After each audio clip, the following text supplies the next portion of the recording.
January 3, 1889. The city of Turin, Italy, was trapped under a heavy, cold fog. The streets were silent, washed by a relentless winter rain. To the ordinary eye, it was just another dark morning in Europe. But on these cold cobblestones, human history was about to witness the silent collapse of one of its greatest minds. Walking through the shadows of the city was a man carrying a heavy burden. Friedrich Nietzsche, a philosopher who spent his entire life analyzing the dark corners of human existence. He had written about the Übermensch, the Superman, and preached that humanity must overcome its weaknesses to become truly powerful. Nietzsche had told the world that pity was a disease, a weakness that held humanity back. He taught that life was an uncompromising battle of wills, where only the strong survive. Yet, as he walked alone that morning, the heavy silence around him seemed to echo the deep, unspoken isolation hidden within his own soul. As he stepped into the Piazza Carlo Alberto, the routine noise of the city died down. There, in the middle of the square, stood a weary black horse hitched to a heavy carriage. The animal was completely exhausted, frozen in place under the freezing rain, unable to move another inch. Nietzsche stopped. His intense gaze locked onto the suffering animal. For a man who built his entire philosophy on strength and the ruthlessness of nature, this sight should have meant nothing. But something shifted in the cold air. The universe seemed to freeze between the philosopher and the beast. In a sudden, desperate movement that shocked the onlookers, the philosopher rushed forward. Breaking through the crowd, ignoring the mud and the freezing wind, he ran toward the horse. The cold mask of the ruthless thinker completely shattered in a single moment. He threw his arms around the animal's neck. The man who had condemned pity as a weakness was now weeping openly, shielding the broken creature with his own body. In that historical embrace, Nietzsche chose to bear the pain of a helpless beast, abandoning every word he had ever written. As tears streamed down his face and mixed with the freezing rain, he whispered his final heartbreaking words into the horse's ear, "I understand you, my brother." With that sentence, the fragile boundary protecting his brilliant mind from absolute darkness collapsed entirely. Nietzsche collapsed onto the wet stones, losing consciousness. The crowd watched in stunned silence as the mind that had challenged gods and empires lay broken in the mud. He was taken away from the square that day, leaving his philosophy behind forever. Following that fateful morning, Friedrich Nietzsche fell into absolute, irreversible silence. For the final 11 years of his life, he uttered almost no words. The brilliant flame of his intellect had burned out, leaving behind a silent body trapped in a world of total darkness. The ultimate irony of history was complete. The philosopher who demanded absolute strength from humanity was ultimately destroyed by an uncontrollable surge of pure mercy. He spent a lifetime arguing that the world belonged only to the strong, yet he sacrificed his own mind out of love for a broken creature. Perhaps, in that final moment of madness, Nietzsche didn't lose his mind. He simply found a truth too heavy for any human soul to bear. The people in the square stood frozen.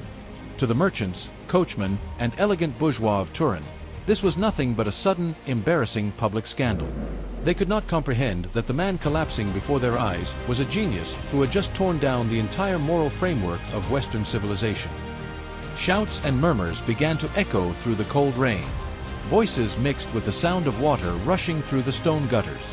A deep sense of chaos captured the plaza, yet inside Nietzsche's fading consciousness, there was only a profound, terrifying silence taking over. The authorities were called to intervene. 2 officers pushed through the crowding witnesses, their boots heavy against the wet pavement. They saw a man who looked completely broken, tightly holding onto the world as if trying to protect it from an invisible, cosmic cruelty.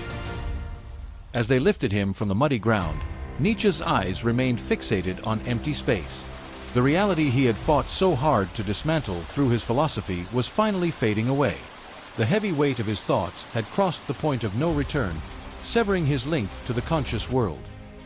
They carried him away from the square, leaving the exhausted horse behind in the cold.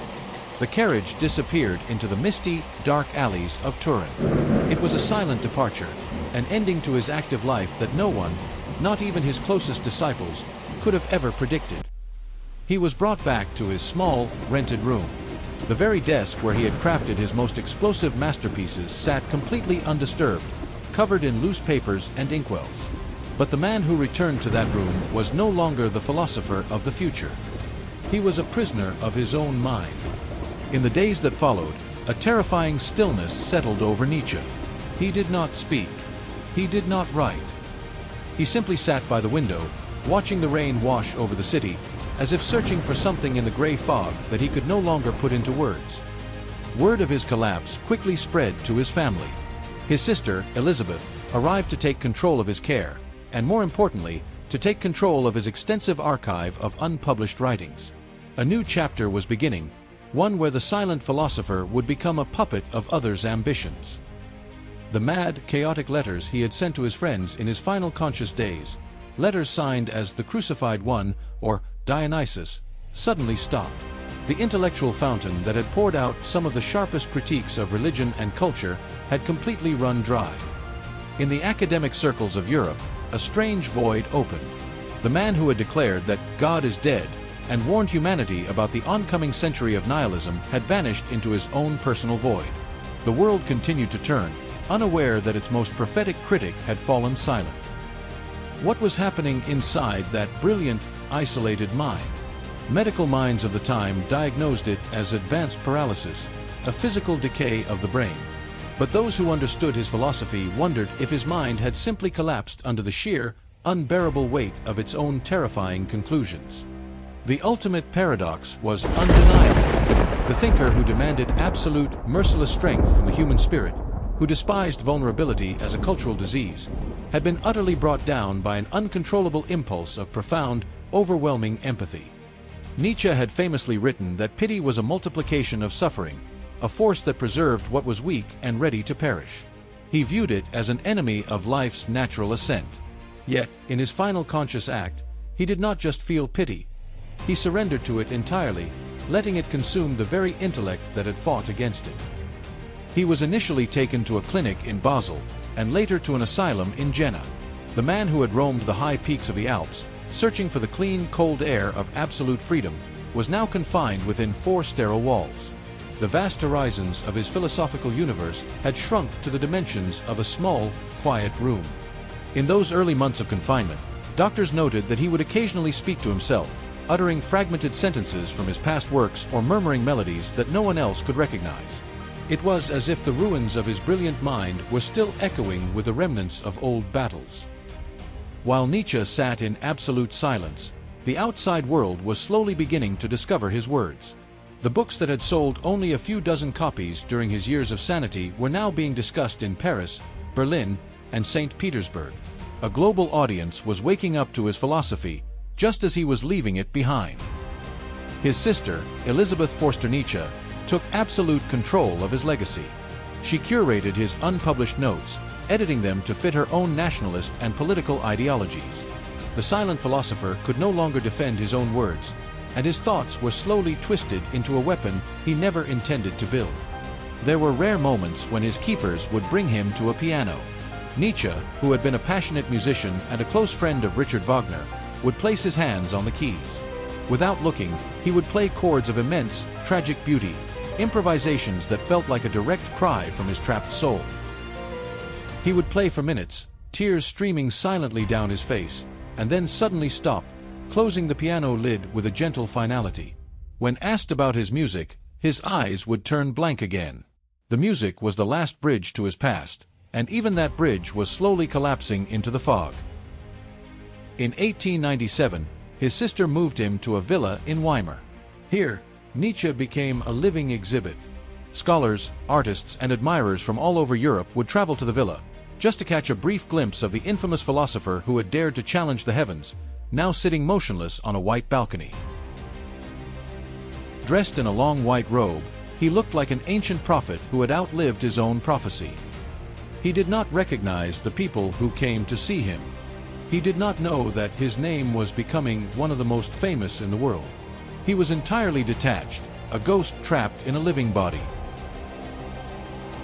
The seasons changed outside his window, but inside his mind, time had completely lost its meaning. The fierce thinker who had urged humanity to live dangerously was now living in absolute safety, shielded from the very world he had tried to transform with his fiery words. Was he suffering? No doctor could tell. His face was usually a mask of profound serenity, a strange calm that contrasted sharply with the violent, stormy nature of his philosophy. It was as if the storm had finally run its course, leaving behind a vast, quiet ocean. As the 19th century drew to its absolute close, the ticking of the clock in Nietzsche's room seemed to match the fading pulse of an entire era. The century of old certainties was dying, and the century of chaos that Nietzsche had predicted was about to be born. The world stepped into the year 1900. A new century was born, filled with the exact chaotic energy, industrial noise, and spiritual void that Nietzsche had warned Europe about for decades. Yet, the prophet of this new era remained completely detached from it, trapped in his silent sanctuary. By the summer of 1900, his physical body began to give way under the weight of his long paralysis. The fierce vitality that had once driven him to write thousands of explosive pages had completely faded. Every breath became slower, a quiet countdown toward the ultimate liberation. August arrived. The air in Weimar grew heavy with the scent of approaching autumn. It was as if nature itself was preparing a quiet, solemn stage for the final departure of a man who had fought against the limitations of human nature his entire life. On August 25, 1900, the long silence finally came to an end. Without a word, without a final testament, Friedrich Nietzsche closed his eyes for the last time. The relentless storm that had raged inside his mind for 11 long years was replaced by absolute, eternal peace. His death mask captured a face of profound serenity. The intense, burning gaze that had once terrified his contemporaries was gone. What remained was the quiet mask of a warrior who had fought the ultimate battle against existence and had finally laid down his arms. He was buried at the churchyard in Rocken, next to his father. Only a handful of close friends and family members attended the funeral. The world at large took little notice of his passing, unaware that the thoughts buried in that quiet grave would soon reshape the entire intellectual landscape of the globe. But you cannot bury a thought. In the years following his death, Nietzsche's voice rose from the grave with terrifying power. His books were translated into dozens of languages, capturing the minds of young artists, rebellious philosophers, and political leaders across the planet. As his fame exploded, so did the distortion of his philosophy. His sister's heavily edited versions of his notes allowed his concept of the will to power to be misused by dark ideologies. The philosopher who loved individual freedom was falsely turned into the prophet of totalitarian control. This was the ultimate tragedy of Nietzsche's legacy. The man who had sacrificed his own sanity in a moment of pure, uncontrollable mercy for a suffering animal was now being celebrated by those who preached cruelty, war, and absolute coldness. He had once written a prophetic sentence in his notes: "I know my fate. One day my name will be associated with the memory of something tremendous, a crisis without equal on earth." He knew that his thoughts were explosive, a time bomb planted beneath the surface of culture. Nietzsche also warned us about the dangers of fighting the darkness. He famously stated, "He who fights with monsters should look to it that he himself does not become a monster. And if you gaze long into an abyss, the abyss also gazes into you." In Turin, the abyss had finally looked back. To this day, the story of the Turin horse remains one of the most haunting mysteries in the history of philosophy. Was that animal just a random creature on a cold morning, or was it a cosmic mirror sent to test the very core of Nietzsche's uncompromising soul? Nietzsche believed that every profound spirit needs a mask. Throughout his life, he wore the mask of the cold, unyielding freethinker to hide a soul that was terrifyingly sensitive to the pain of existence. In Turin, that mask was not just removed, it was entirely shattered by reality. Many historians and psychologists have tried to trace the exact line where his sanity ended and his madness began. But to the philosopher of the abyss, perhaps madness was not a defeat. Perhaps it was the only way his mind could escape the rigid, cruel boundaries of human logic. When his close friend Franz Overbeck rushed to Turin to rescue him after the collapse, he found Nietzsche playing the piano with his elbows, singing loudly, and claiming to be the creator of the world. The brilliant analyst of culture had retreated into a cosmic myth of his own making. Nietzsche's entire philosophy was an attempt to justify suffering, to show that greatness can only be born from immense pain. Yet, When confronted with the raw, unspoken suffering of a helpless animal, his theories turned to dust. The intellectual giant knelt before the universal weight of pain. For 11 years, while his body sat motionless in Weimar, his ideas traveled across the mountains and oceans. Without writing another line, the silent philosopher was altering the course of 20th century psychology, literature, and art, operating like a hidden force from the shadows. His sister Elizabeth built the Nietzsche Archive as a monument to her own social status. She invited powerful political figures and foreign diplomats to see her incapacitated brother, using his silent presence to legitimize a dangerous worldview that Nietzsche himself had explicitly despised. Nietzsche had always praised solitude, calling it the ultimate home for noble spirits. In his silence, he achieved a state of absolute, unbreakable isolation. The world could talk about him, twist his words, or worship his name, but none of it could touch him anymore. Time, which he had described as an eternal circle, was running out for his physical form. With every tick of the clock, the philosopher of the eternal recurrence was drifting further into the timeless void, leaving behind a century that was about to burn in the fires of war. One of his last coherent letters to his friend Jacob Burckhardt read, "In the end, I would much rather be a Basel professor than God, but I have not dared to carry my private egoism so far." A chilling reminder that his mind knew the dark waters it was entering. Who was Friedrich Nietzsche in those final years? A broken victim of a cruel disease, or a traveler who had crossed the mountains of human thought and decided never to return? The answer remains hidden in the deep fog of that morning in Turin. His concept of the Übermensch was meant to be a cold, hard ideal, a human being who rises above common morality. But history showed that the creator of the Übermensch was, at his core, profoundly human. His ultimate act was not one of power, but of absolute sacrifice. The thunderbolt that struck his mind did not come from an intellectual failure, but from a moral victory. The man who challenged the heavens was defeated by the simplest, most fragile thing on earth, the tear of a suffering horse under a winter rain. The doctors who examined him filed away their reports under clinical terms, labeling his condition as a standard decay of the brain. They saw a patient, a medical case to be documented. They could never perceive that this silence was the quiet aftermath of an intellectual explosion that would rock the coming century. As his final summer faded into the cold winds of autumn, the atmosphere around the villa grew increasingly solemn. It was as if the physical world was mirroring the slow, majestic retreat of Nietzsche's spirit into the deep, unreachable valleys of eternal rest. On the night of August 24, 1900, a heavy stillness entered his room. His breathing became shallow, rhythmic, and slow. The man who had spent his youth scaling the highest mental peaks of humanity was now taking his final, quiet steps toward the ultimate horizon. The next morning, the flame finally went out. Friedrich Nietzsche left this world without a final cry, without a grand speech. The immense storm that had raged behind his eyes for 11 years was instantly replaced by an absolute, cosmic tranquility. They carried his body back to his birthplace in Rocken. A small, quiet procession followed his coffin through the mist. The newspapers carried brief notices of the death of a mad philosopher, completely unaware that the ideas in that coffin were about to explode onto the world stage. As the earth covered his grave, the physical chapter of Friedrich Nietzsche ended. But the intellectual time bomb he had planted beneath Western civilization was just beginning its countdown. You can bury a man, but you cannot bury an idea whose time has come. In the decades that followed, his legacy was brutally weaponized. His sister's heavily altered publications allowed his philosophy of strength to be misused by dark, destructive political movements.